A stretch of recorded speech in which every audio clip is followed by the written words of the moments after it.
ভারতের 5 রাজ্যের বিধানসভা ভোটের ফল ঘোষণা আজ। ক্ষমতার পালাবদলে বাংলাদেশের লাভ ক্ষতি নিয়ে নানা হিসাব নিকাশ। ভারতের কেন্দ্রীয় সরকারও বেশ আন্তরিক বাংলাদেশের বর্তমান সরকারের সাথে একটা সুসম্পর্ক রক্ষা করার জন্য। দালালের মাধ্যমে মালদ্বীপ গিয়ে সর্বশান্ত প্রবাসীরা, বৈধ পথে দেশটিতে আসার পরামর্শ দূতাবাসের।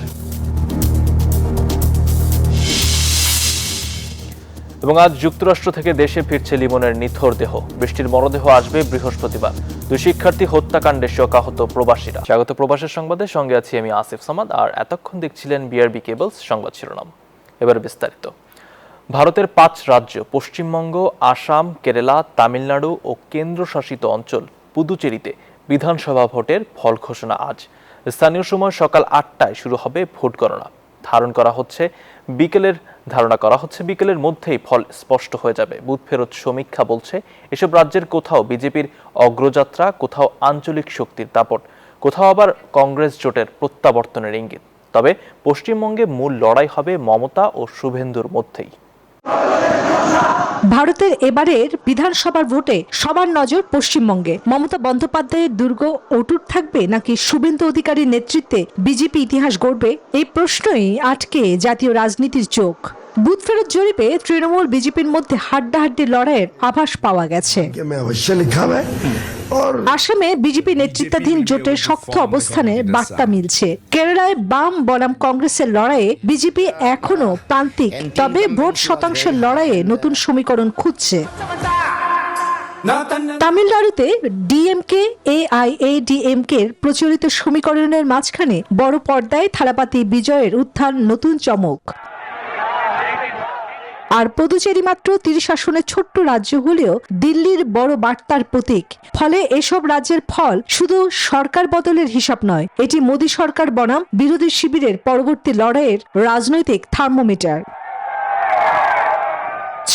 চন্দ্রা, নিউজ 24। পশ্চিমবঙ্গের বিধানসভা নির্বাচন ভারতের অভ্যন্তরীণ রাজনীতি হলেও রাজনৈতিক ঢেউ লাগে বাংলাদেশেও। বিশ্লেষকরা বলছেন, সীমান্ত, তিস্তা, বাণিজ্য থেকে শুরু করে কূটনীতি, রাজ্যের ক্ষমতার পালাবদল বাংলাদেশের জন্য তৈরি করতে পারে নতুন সম্ভাবনা, বাড়াতে পারে চ্যালেঞ্জও। পশ্চিমবঙ্গ বাংলাদেশের সবচেয়ে কাছের প্রতিবেশী রাজ্য। ভৌগোলিক, সাংস্কৃতিক ও অর্থনৈতিকভাবে ঘনিষ্ঠ এই রাজ্যের রাজনৈতিক পরিবর্তন তাই শুধু কলকাতায় সীমাবদ্ধ থাকে না, এর প্রভাব পৌঁছে যায় ঢাকাতেও। বিশ্লেষকরা বলছেন, তৃণমূল কংগ্রেস ফের ক্ষমতা এলে বাংলাদেশের সঙ্গে সম্পর্ক তুলনামূলকভাবে স্থিতিশীল থাকবে। সাংস্কৃতিক যোগাযোগ, সীমান্তবর্তী মানুষের যাতায়াত এবং বাণিজ্যে ইতিবাচক ধারাবাহিকতা বজায় থাকার সম্ভাবনা রয়েছে। তবে বহু প্রতীক্ষিত তিস্তা পানি বন্টন চুক্তিতে সুরাহার সম্ভাবনা কম। তিস্তা, তার আগে একটু গঙ্গা চুক্তিটা নিয়ে কথা বলা, কারণ এই বছর 2026 সালেই হচ্ছে এই চুক্তিটা রিনিউ করতে হবে। এবং সত্যিকার অর্থে তারেক রহমানের এই বর্তমান নেতৃত্বাধীন বর্তমান সরকারের জন্য একটা এসিড টেস্ট। অন্যদিকে বিজেপি ক্ষমতায় এলে কেন্দ্র ও রাজ্যের নীতিগত সমন্বয়ে বড় সিদ্ধান্ত দ্রুত এগোতে পারে। বিশেষ করে তিস্তা চুক্তি বা আঞ্চলিক অবকাঠামো ইস্যুতে নতুন গতি আসার সম্ভাবনা রয়েছে। যে অ্যাপয়েন্ট হয়েছে দীনেশ ত্রিবেদী নতুন হাইকমিশনার, অনেক বছর পর একজন বাংলা ভাষাভাষী হাইকমিশনার বাংলাদেশে এসেছেন। উনি পলিটিক্যাল অ্যাপয়েন্টি। ভারতের কেন্দ্রীয় সরকারও বেশ আন্তরিক বাংলাদেশের বর্তমান সরকারের সাথে একটা সুসম্পর্ক রক্ষা করার জন্য। তবে সীমান্তে কড়াকড়ি অভিবাসন ইস্যুতে চাপ এবং নাগরিকত্ব সংশোধনী আইন ঘিরে নতুন উত্তেজনার শঙ্কাও রয়েছে। ফলে পশ্চিমবঙ্গের ভোটের ফল যাই হোক, বাংলাদেশের জন্য সামনে থাকছে সুযোগ ও সতর্কতার দ্বৈত বাস্তবতা। বিশ্লেষকদের মতে শেষ পর্যন্ত লাভ ক্ষতি অনেকটাই নির্ভর করবে ঢাকা কতটা দক্ষতার সঙ্গে দিল্লি ও কলকাতার রাজনৈতিক সমীকরণ সামাল দিতে পারে তার উপর। আসমা তুলি, নিউজ 24। কাল পশ্চিমবঙ্গের বিধানসভা ভোটের চূড়ান্ত ফল ঘোষণা।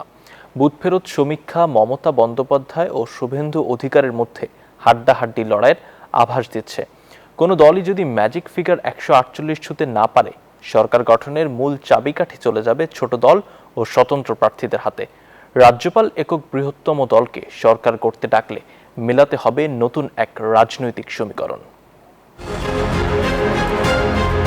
পশ্চিমবঙ্গের 294 আসনে সরকার গড়তে দরকার 148, কিন্তু কোনো দল যদি সেই ম্যাজিক ফিগার ছুঁতে না পারে, তাহলে ঝুলন্ত বিধানসভা বা যে কোনো বিশৃঙ্খলা এড়াতে ভোটের লড়াই বদলে যাবে জোটের যুদ্ধে।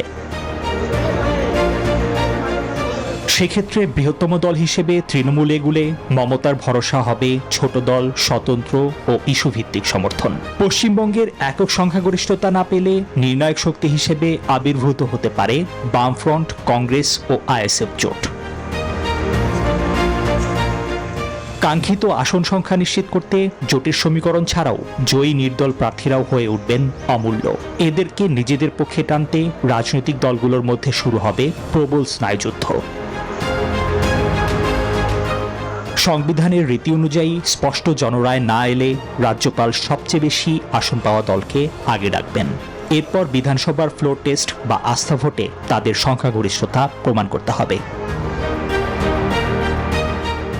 আস্থা ভোটে জয় পেতে সব দলকেই নিজেদের জয়ী বিধায়কদের একজোট রাখার কঠিন পরীক্ষায় বসতে হবে।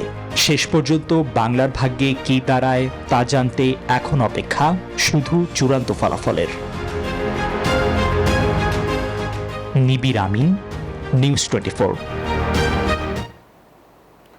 অন্যদিকে উন্নত জীবনের আশায় মালদ্বীপ গিয়ে দালাল চক্রের খপ্পরে পড়ে চরম বিপাকে পড়েছেন কয়েকশো বাংলাদেশি শ্রমিক।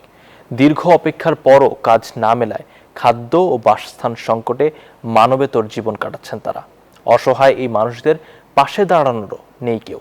তবে বৈধ পথে প্রবাসী হওয়ার পরামর্শ দিচ্ছে দূতাবাস। মালদ্বীপ থেকে ইমরান তালুকদারের পাঠানো তথ্য ও ছবিতে বিস্তারিত ডেস্ক রিপোর্টে। চড়া সুদে ঋণ নিয়ে আবার কেউ শেষ সম্বল ভিটেমাটি বিক্রি করে ভালো জীবনের স্বপ্নে পাড়ি জমান দ্বীপরাষ্ট্র মালদ্বীপে। তবে ৫ থেকে ৬ লাখ টাকা খরচ করে মালদ্বীপে পৌঁছেই তাদের সেই স্বপ্ন পরিণত হয়েছে দুঃস্বপ্নে। উচ্চ বেতন আর উন্নত জীবন তো দূরের কথা, মিলছে না ৩ বেলা খাবারও। দালালি মিথ্যা প্রলোভনে পড়ে দূরপ্রবাসে এসে পাননি প্রতিশ্রুত কাজ। খেয়ে না খেয়ে মানবতর জীবনযাপনের মধ্যেই দূতাবাসের প্রতিকার চাইছে এসব ভুক্তভোগীরা।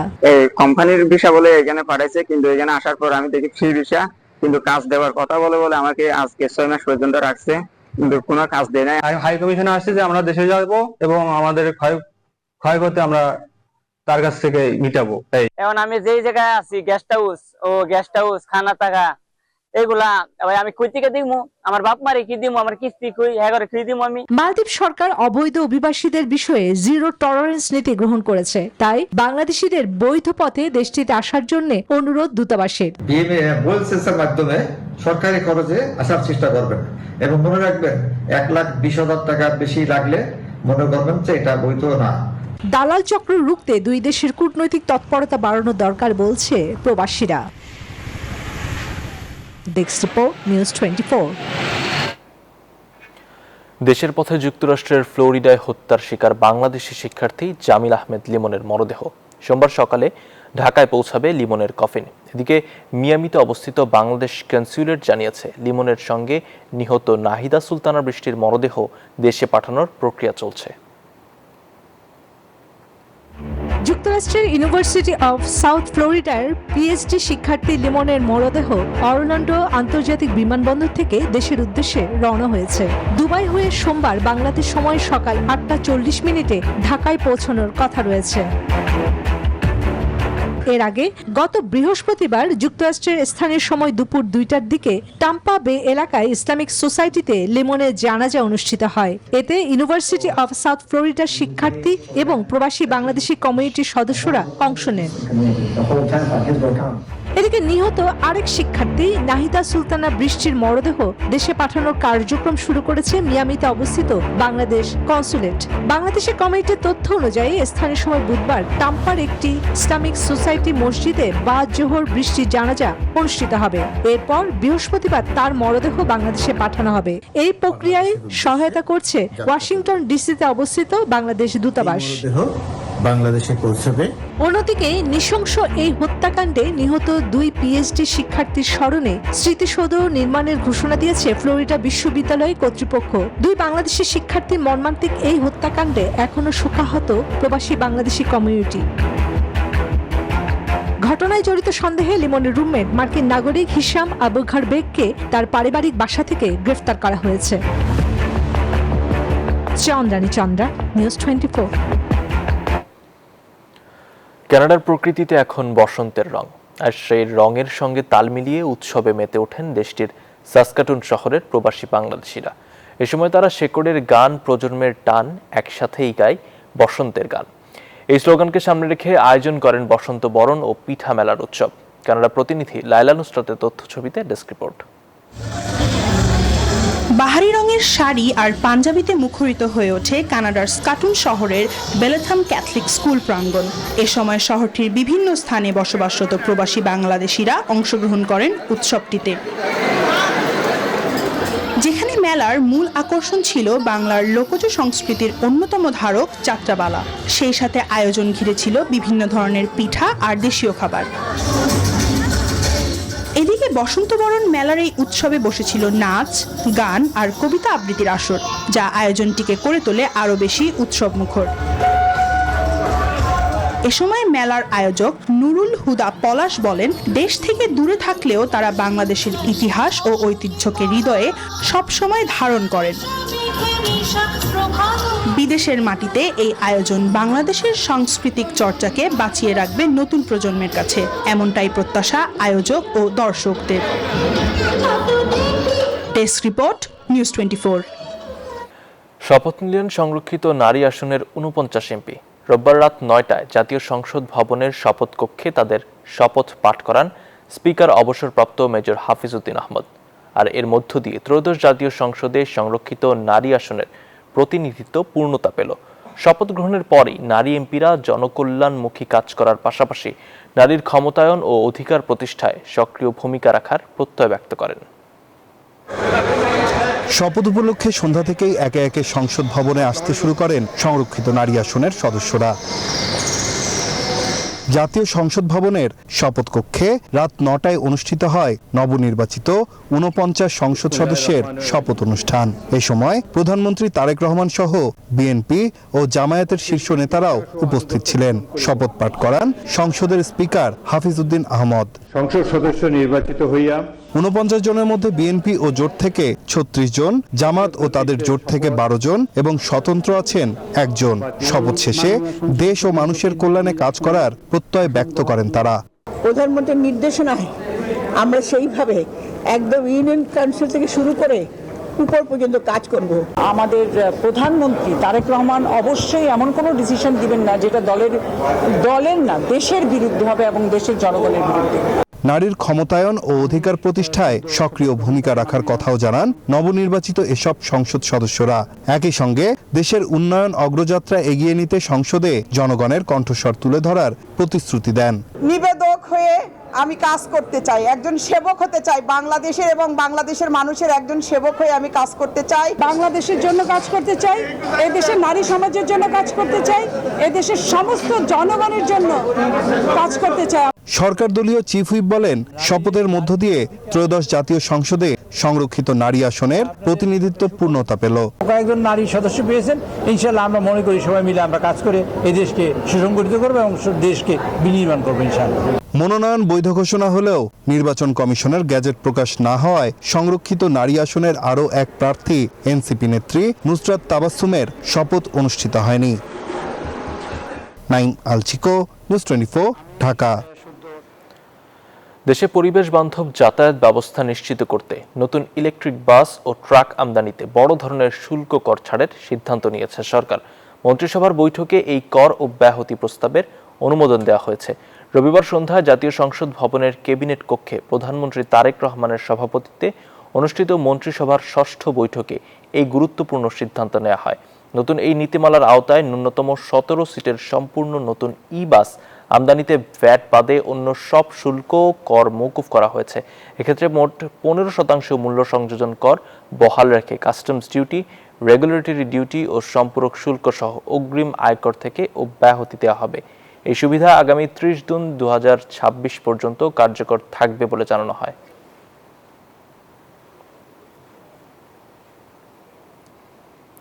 দুর্নীতির বিরুদ্ধে জেলা প্রশাসকদের কঠোর হবার নির্দেশনা দিয়েছেন প্রধানমন্ত্রী তারেক রহমান। সেই সাথে সুশাসন নিশ্চিত করার তাগিদ দেন তিনি। সকালে রাজধানীর ওসমানী স্মৃতি মিলনায়তনে জেলা প্রশাসক সম্মেলন উদ্বোধনকালে একথা বলেন প্রধানমন্ত্রী।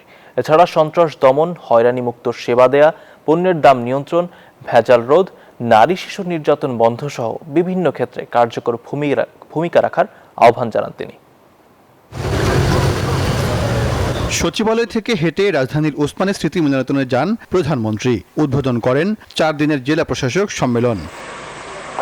বার্ষিক এই আয়োজনে অংশ নিয়েছেন 64 জেলার ডিসি, 8 বিভাগের কমিশনার ও মন্ত্রী প্রতিমন্ত্রীরা। 12 ফেব্রুয়ারি নির্বাচনে জনরায় প্রতিফলিত হয় প্রশাসনকে ধন্যবাদ জানান প্রধানমন্ত্রী। প্রশাসনের পদও চিরস্থায়ী নয় জানিয়ে যে কোনো জায়গায় কাজ করার মানসিকতা রাখার তাগিদ দেন তিনি। বলেন, দুর্নীতির সঙ্গে আপোষ করা যাবে না। আমরা চাই সততা, মেধা এবং দক্ষতাই হবে জনপ্রশাসনের নিয়োগ, বদলি কিংবা প্রমোশনের মূল নীতি। স্বচ্ছতা এবং দ্রুততার সাথে শূন্য পদে জনবল নিয়োগ, শক্তিশালী পাবলিক সার্ভিস কমিশন গঠন, বেসরকারি সার্ভিস রুল প্রণয়ন সহ সর্বত্র প্রশাসনিক কাঠামোর কার্যকারিতা ও জবাবদিহিতা নিশ্চিত করতে সরকার কিন্তু দৃঢ় প্রতিজ্ঞ।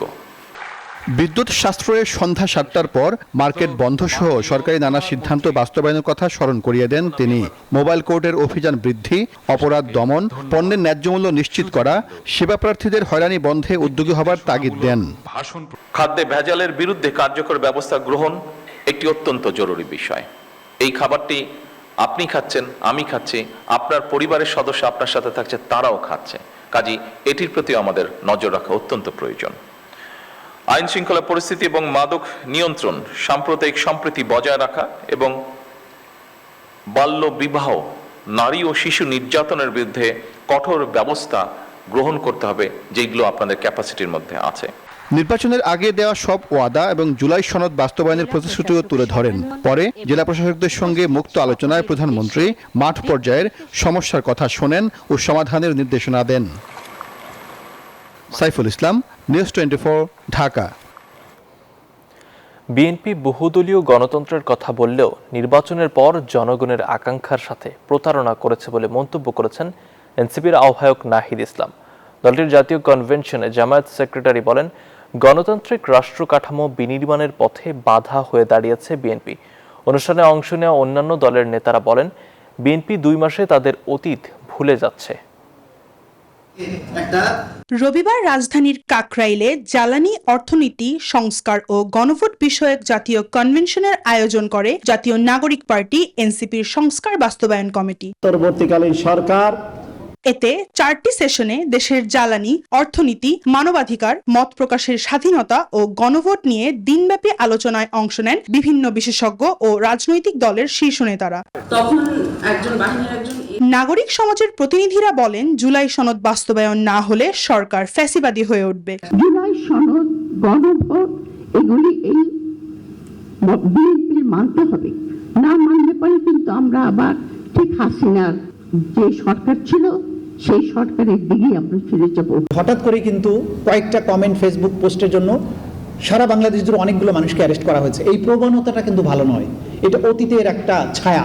কনভেনশনে অংশ নেওয়া রাজনৈতিক নেতারা অভিযোগ করেন, ক্ষমতায় আসার পর অতীত ভুলে গেছে বিএনপি। 2-3 বছরের মধ্যে দলটি স্বৈরতান্ত্রিক হয়ে উঠবে এমন শঙ্কা তাদের। তাহলে আজকে যে বিএনপি 2 মাসে আমরা যাদেরকে দেখতে পাচ্ছি যে তারা তাদের অতীত ভুলে যাচ্ছে, এত বড় লুটপাটের রাজ্য যেটার ফলে একটা গণঅভ্যুত্থান হতে হলো, হাজারের অধিক মানুষকে জীবন দিতে হলো, ইতিহাসগুলো যেন আমরা ভুলে না যাই, এই শোষণগুলো যেন আমরা ভুলে না যাই।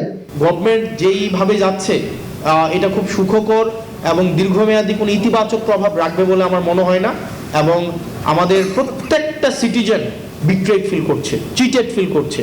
কনভেনশনে জামায়াতের সেক্রেটারি মিয়া গোলাম পরোয়ার বলেন, গণভোট আর জুলাই সনদের মধ্যে পার্থক্য করে জনগণের বিভ্রান্তি তৈরি করছে বিএনপি। ওনারা এখন ষড়যন্ত্র করছেন, ওই 10টা নোট অফ পয়েন্ট বাদে ওনারা নিজেরাই একটা সংবিধান সংশোধনের বিল বানাবেন, আগামী হয়তো বাজেট অধিবেশন বা কোনো একটা অধিবেশনে বিল বানিয়ে নিজেরাই সেটা পাস করে নেবেন। তাই যদি করতে চান তাহলে একটা অপরিণামদর্শী সর্বনাশা পথে আপনারা হাঁটলেন। কর্তৃত্ববাদী, ফ্যাসিবাদী দলীয়করণ করে আওয়ামী লীগ যা করেছিল, আপনারা সেই ফ্যাসিবাদের পথেই কিন্তু হাঁটতে শুরু করেছেন। সভাপতির বক্তব্যে এনসিপির আহ্বায়ক নাহিদ ইসলাম বলেন, আওয়ামী লীগের ফিরে আসার পথ বিএনপি খোলা আছে। বিএনপি বহুদলীয় গণতন্ত্রের কথা বলে, কিন্তু আমরা এবারে দেখলাম যে 2026 সালের নির্বাচনের মধ্য দিয়ে তারা এসে গণতান্ত্রিক রাষ্ট্র বিনির্মাণের যে স্বপ্ন, যে আকাঙ্ক্ষা, যে প্রতিশ্রুতি, সবকিছুর সাথেই তারা আবার প্রতারণা করছে। সংবিধান সংস্কার পরিষদ গঠন ছাড়া বিএনপি সংবিধান সংশোধনীর মাধ্যমে যতই পরিবর্তন আনুক না কেন তা স্থায়ী হবে না বলেও মন্তব্য করেন এনসিপি প্রধান। ক্ষমতা হয়েছিলাম আলোচনা করেছিলাম। Desk report, news 24। এই ছিল প্রবাসের সংবাদে, আর এতক্ষণ সঙ্গে থাকার জন্য ধন্যবাদ।